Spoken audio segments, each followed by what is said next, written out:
Welcome into today's Let's Talk. I'm your host Jay, and today we're going to be talking about some crucial topics when it comes to dating. We're going to be talking about blind dates, bromances over romances, and lies that men and women believe about the other. Mostly lies that men believe about women from women's mouth and what they really are meaning. So, boys, make sure you listen up there toward the end of the podcast today. So grab a snack, grab a juice box, have a seat, let's talk. But before we get too far into it, have you ever wondered, I'm cooking, I need something more. I need something low sodium, no sugar, low calories. And just that's delicious. That's either just really solid flavor, something a little bit spicy, or some hot, something maybe Chipotle-ish. Well, I got the perfect thing for you. I got Danos. Yes, Danos seasoning. That yum yum. Get you some. Little Timmy on the cover here. It's absolutely amazing. I've been using Danos well before they were a supporter of the blog and the podcast, and I love it. I love the stuff. I can't get enough. I put it on nearly everything. Dano's makes a delicious vinaigrette for that pasta salad in the summertime. Dano's delicious on chicken, pork, beef, everything that you can imagine you want to use it for. It's delicious. Use the code BALLBOY at checkout. Save yourself some money. Support the podcast. Let's jump into surviving a blind date. So, I've never been on a blind date. Do I want to go on a blind date? Absolutely. Do I trust my friends enough to set me up on one? Absolutely not. Have I been on plenty of dates though from dating apps like Bumble, Hinge, Tinder? Yeah, been on plenty of those. Are they actual blind dates? No, not really. But are they pretty much the next closest thing? Yeah. Yeah, they are. So I feel like I have a pretty good idea of how you can survive a blind date or a first Tinder date. Absolutely, I feel more than qualified to be able to do that for you, to help you there. I got you. I've been single for a bit over a year now, almost a year and a half since my divorce. That's come with plenty of first and last dates. Some by my choice, some not by my choice. So allow me to give you some advice. First point of advice. So grab a notepad, write these down, snack in one hand, notepad in the other, alright? Be curious and cautious. Let the other person talk. Don't talk about yourself too much. And be cautious about how you talk about yourself. What I mean by that. Take a second to answer it. Don't just jump the gun, impulse answer every single question they ask you. Think about it. Think about how you answer if you want to keep the conversation going. Ask open-ended questions. Give open-ended responses that lead to more conversation, but don't talk about yourself too much. Let the other person talk. You're there to get to know them, or they're there to get to know you. So keep it 50-50. Let the other person talk. If you feel like you're dominating the conversation, you probably are. So let the other person talk about themselves.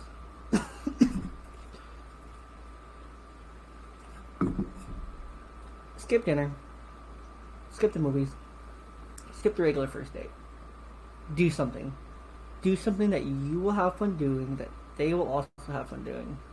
Make it an experience if nothing else. And if you're not the one planning the date and the other person says, let's go to the rodeo. You've never been to a rodeo. What do you want to instantly say? No. You want to instantly say no. Do not say no. Do not say no to the date if you're skeptical about it. Go anyways, because you're not going for the date itself. You're going to be with the person, and if you're going just for the date itself, you might as well not go, but we'll get there. It's about the person you're with. Go to that rodeo, go to the fair, go to the racetrack or something, do something, have an experience with this person. It's going to make it so much better. It's going to make it so much more fun for both of you. And who knows? You never been to a rodeo. It could be their first time going to a rodeo. You guys probably aren't rodeo people, but you had so much fun going to the rodeo, and you hit it off with this person, and now you go to the rodeo all the time with them because that's just your thing now. So keep that in mind. Be open to the experience. Don't say no. Second biggest piece of advice. Skip the regular first date though. Have an experience. Do something fun. And keep your expectations low. Like low, low, low, low, low. This goes for both guys and girls alike. Don't expect way too much for a blind date, a Tinder date. Everyone can talk behind a screen. Behind one of these little thingy things, everyone can talk behind one of those. Some people are different. Some people struggle talking behind this. Most people don't struggle talking behind this because this is a safety net. This is a blankie. This is something that keeps everyone safe and gives you confidence. Whether you're calling on it, talking on it, something. It gives you that time that you need to respond. You send the text, I send the text back. You have time to respond, but we'll get there. Don't expect way too much from a blind date, Tinder date. Establish expectations ahead of time on what's wanted, mutually from the outcome of, said Tinder or date coming up, unless it's a blind date, because then you can't expect anything at all. But social interaction, face to face, is like your first time interacting. It takes some people time to get comfortable with that face to face interaction.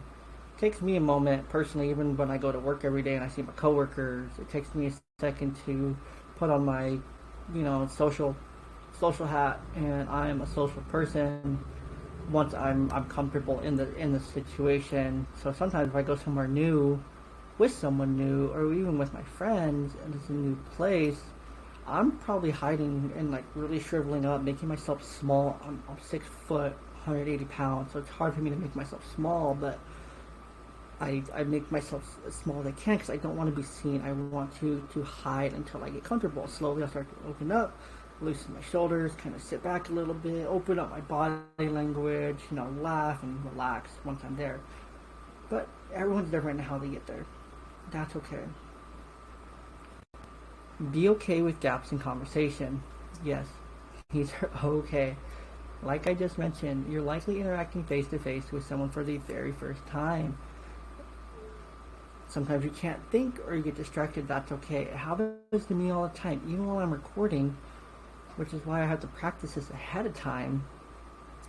Because I have ADD, I get distracted. I have a hard time concentrating on the conversation. If something moves, I see something shiny or something in the background that catches my eye, I get distracted and off track.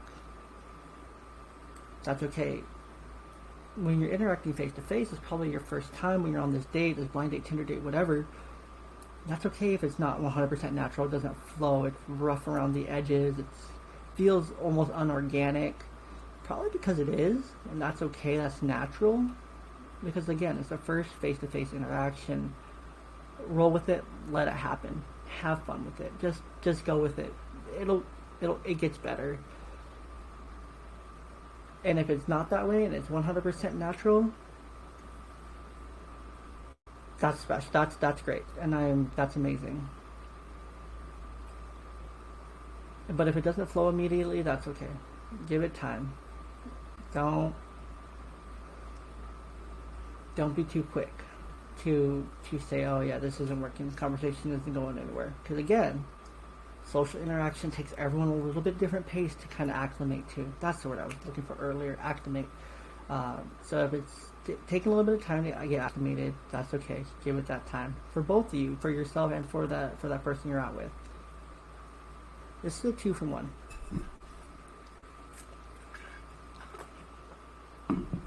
Keep it short, ditch the escape plan. If you're the one planning the date, keep the date short. Establish a time frame for how long things will take and keep to that plan. If you're the one planning it, don't drag it on all day. As great of a person as you are, as funny, as hilarious, as fun you are to be around, I don't want to be around you all day. I'm sorry. Like, it's a first date. I don't want to spend all day with you. I got other things to do. I'm a grown man. Like, I need that space. Make sure there's an established time frame for how long things are going to take. Say, hey, we're going to go to this at 6. I'll probably be done about this time. So now the other person knows, okay, we're probably going to be doing something for 2 3 hours. They have that in their head. If it goes well, you can always go longer. If it doesn't, you stick to that time frame. But ditch the escape plan. If I'm going to a date with an escape plan, now this is different than safety. We'll touch on that in a second. If I'm going to a date with an escape plan, be like, oh yeah, I'm gonna text my buddy and be like, yo, can you text me in an hour? Tell me that you really need me for some emergency. Call me, panic, whatever. Whatever the escape plan is, you usually see it on TV, but it happens in real life more often than you think. That people talk about having an escape plan. And you might as well not go at all. What's the point of having a plan to leave in your head and ready, still going, when in the back of your head you're planning on leaving already? You're already 1 foot out the door before you even got there and gave it a chance. So ditch the escape plan. However, safety is super important. Share your location with a friend. Share it with someone you trust, someone that's close by that can get you that immediate help and be there quickly if you need them to. I do it all the time. Whenever I go out with someone new, it's a first date or whatever it may be, I share my location with one of my friends. Said, hey, I'm going to be here. I'm expecting to be here for this many hours. If I'm not back by this time, call me, check on me, kind of thing. Good friends will do that for you. And we all have at least one of those friends that'll do that. Last point here for surviving that blind date, that Tinder date. At the end of the date, simply ask yourself, did you have a good time? Are they a good, decent person? Pleasant is the word I wrote in the show doc, but I don't really love how that fits there. But if both of those are a yes, you probably have enough reason to go on a second date, in my opinion. Now, we're talking about a second date. I'm not talking about getting into a relationship, getting married, starting a family tomorrow. Simply going on a second date, getting to know them better to see where things continue to go. If you had a good time, if they're a good person. For me, that gives me enough to at least consider strongly going out again. And some funny quotes that I found about blind dates that I want to share with you guys. You're only as attractive as the blind date your best friend sets you up with. Again, this is why I don't trust my friends to set me up on a blind date. Because we all make fun of each other and roast each other all the time. Do I think they would hook me up with an absolute gorgeous woman? Yes, I do. Do I also think they would troll me and try to set me up with someone who's absolutely not my type whatsoever? Absolutely. That's okay. That's what friends are for. This one's from Josh Stern. I always splash on the cologne before a blind date because dogs can smell fear. If you're not scared or nervous going on that first date, blind date, Tinder date, whatever it is, can you tell me your secret? Like, seriously, tell me your secret because I'm curious. But if you're nervous, scared, that's normal. Don't overdo it with the sense, though. Some people are sensitive. Don't say that 5 times fast, please. And a couple of statistics around a blind date. Blind dates are considered awkward endeavors, yet new research, as of 2020, finds that about 4 in 10 Americans have been on one. In an exclusive study conducted by datingadvice.com, 43% of Americans said they had gone on a blind date. And then from Psychology Today, out of 2018, from that, I put the success rate of blind dates at 1 out of every 3 or 4. So, 1 out of every 3 or 4 blind dates is successful, probably has a second date, probably doesn't go much past that, but hey, who knows? There's probably more people around you than you think that got set up on a blind date of sorts, or got conveniently put in the same room at the same time by 2 groups of friends and hit it off just naturally. Someone probably shipped that, made it happen. So it's pretty plausible that the people feeling burnt out may be realistic in their assessment that the blind date won't be pleasant. The date is probably unlikely to go well. That's according to psychology today. What do they know? They're just a bunch of psychologists after all. Um, that so that's how we can survive the blind date there. Think about that. That went way longer than I was expecting. So let's jump right over to our next topic of bromance over romance and why bromance is way better than romance. First point, I want to define what a bromance is. A bromance is a close, non-sexual relationship between two men. A bromance might start with admiration of something that the other man does, like his ability to shoot hoops, to talk to women, or succeed in business. The men enjoy hanging out with each other so much that it becomes a non-sexual infatuation. And then a romance, on the other hand, a feeling of excitement and mystery associated with love, a quality or feeling of mystery, excitement, and remoteness from everyday life. Basically, bromance is a guy best friend, someone that you have an emotional connection with, that's been there for you, that knows you, knows what you enjoy, knows why you enjoy it, and knows how to bond to you and really speak to you in a way that a partner might not be able to, or a partner might not be able to yet. Straight men officially prefer bromance to romance, according to a new study in men masculinities as of 2021. When researchers surveyed straight undergraduate men, they found that most guys reported their close friendships with other dudes were more emotionally satisfying than their romantic relationships. Now, pause. I'm going to play devil's advocate here. I 100% believe that your partner should be the first person you try to allow to bring you that emotional satisfaction. Yes, is that always the case for a man or woman? No, it's not. Communicate with your partner about this and know their feelings. Don't just go to your guy friend every time you're in emotional distress and you're in a long-term committed relationship. Go to your partner. Try to get that emotional connection there. If not, you probably have a lot of stuff to work on if you guys have been together for a while and you're still doing this. There's probably more of an emotional connection that you both need to work on. And that's okay. Work on it together. Figure it out. But figure it out. And make sure that there's an open line of communication about, there's some things that you are only going to talk about with your guy best friend. There's some things that she's only going to talk about with her girl best friend. Just make sure that you guys are both comfortable and on the same page about these things. And make sure that you're at least giving your partner that space and that opportunity to bring you that emotional satisfaction first before you go over to your bro and, you leave that with them in that space. So just make sure that's communicated with your partner the best you can. The best explanation for a deeper bond that is a bromance often seems for a long-term acquaintance and a kinship based on mutual interest. In some cases, a guy best friend is someone that you've been friends with since you were little kids. I feel like I've known him forever.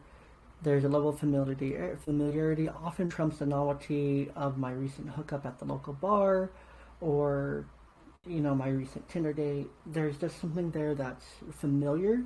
It's safe. Again, it's like a safety blanket. It's like that blankie or that little toy you carried around while you were at home or when you were a little kid. Same thing, just in the form of a person. And occasionally, our romantic relationships can be founded purely on physical attraction, not emotional compatibility. In other words, your girlfriend or partner might be smoking hot, but they don't know the first thing about cars, or even respects that you have a passion for cars. That's not the case with your best bro, though. He knows you love cars, and he's willing to spend the all afternoon in the hot sun with you trying to get the gear timing right on your transmission because he cares. Again, this goes back to that communication that I was talking about. If you love cars and your partner doesn't respect that you have a passion for cars, obviously there's communication needed, saying, hey, I love working on my car. Cars are fun. Me and Josh, we have a great time working on cars.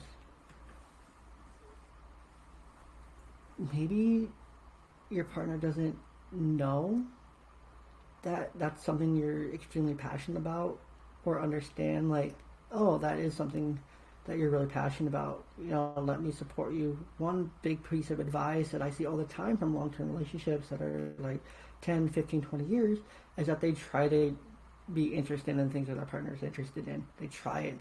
They put the effort into trying to learn about those things and to get into them. It goes both ways. So guys, make sure you do it for your ladies as well.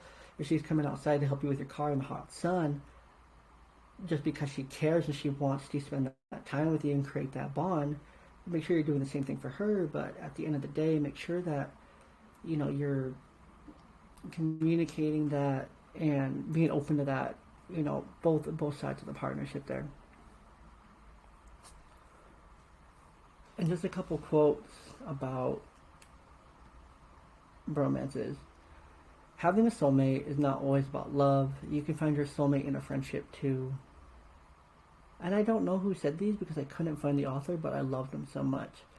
A bromance is someone who can see the truth and pain in your eyes, even when you're fooling everyone else. And I was trying to find a female version, so I asked some of my female coworkers. I work with a lot of females. I'm like one of 3 guys in my office, so like 23. And so yeah, I have a lot of great resources for this kind of stuff. And so I asked them, like, what's the girl version of like a bromance? And some of them were like, what's a bromance? And I'm like, does your boyfriend have anyone that he's like super close with? That's the guy. He's like, oh yeah, that's bromance right there. They're like, oh. They're like, oh, it's a bestie, best friend, BFF, whatever they call it. So there is a female version to this. It's not as deep. It's not as great as ours. Us bros, we have a one-size-fits-all name. It works for all of us. It works.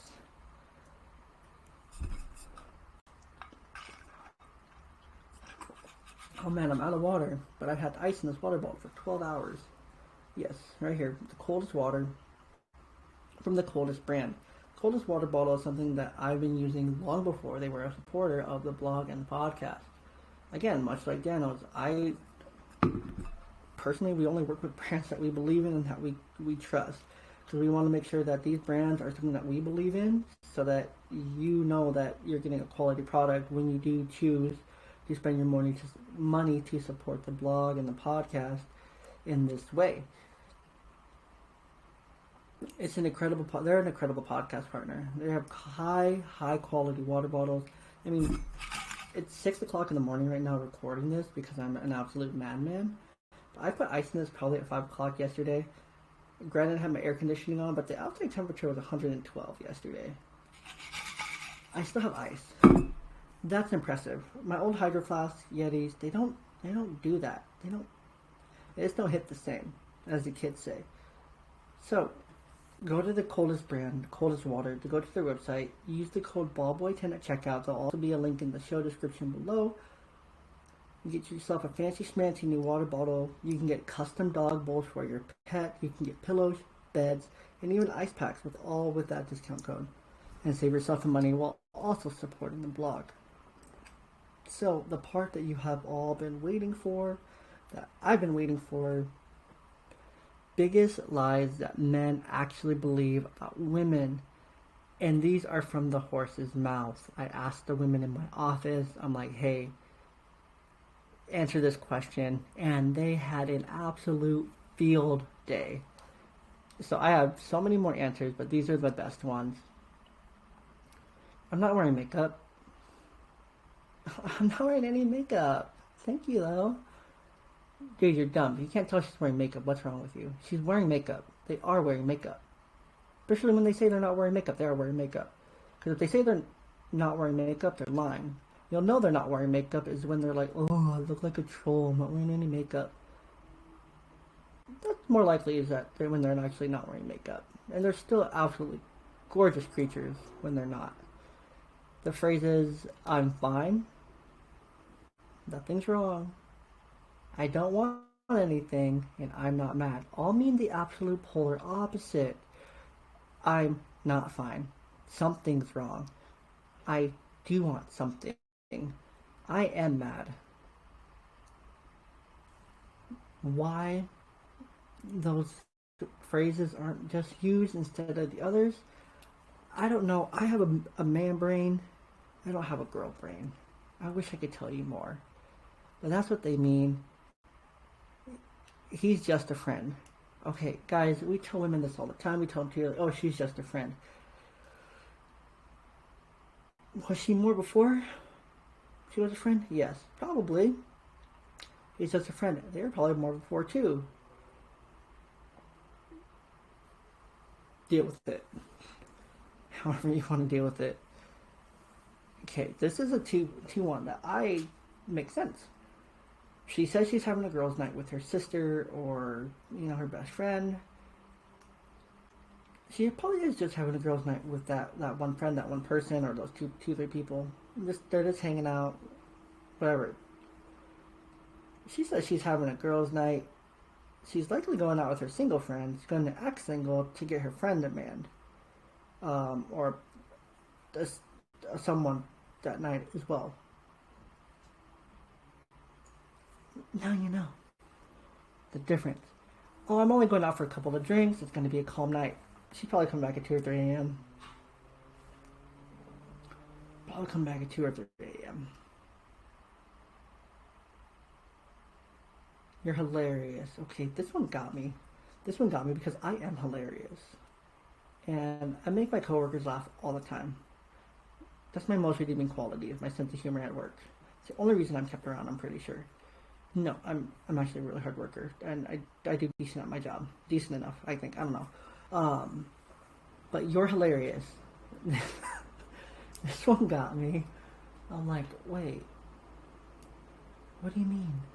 They're like, if I'm going to laugh, I'm going to laugh if I think it's funny. If I don't think it's funny, I'm going to say you're hilarious.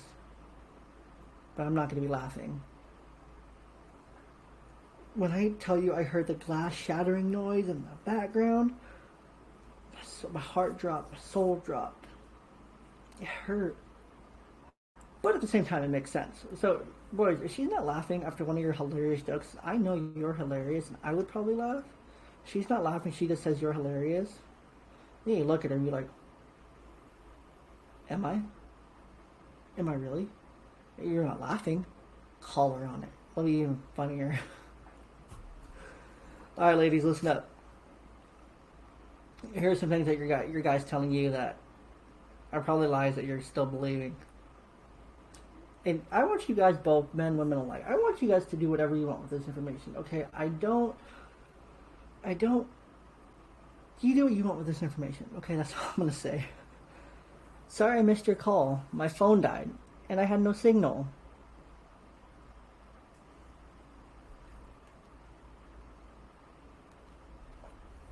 That's what he just did. He looked, he saw the call, he didn't want to talk to you in that moment for whatever reason. Take it up with him, not me. Don't shoot the messenger. Sorry, boys. Next is I'm stuck in traffic. Basically, I'm telling you I'm running late because I forgot or I'm dumb. I lost track of time or something, but I don't want to tell you that. So I'm going to tell you I'm running late in a completely way that's not my fault to make it seem like it's not my fault. I'm not stuck in traffic. I probably just got distracted or kept playing video games. I said one more game and ran late. So, This one, this one is a funny one for men and women. It's basically the same thing. Something between you're the only one I've ever loved, I've never loved anyone more than you, or you're the best I've ever had.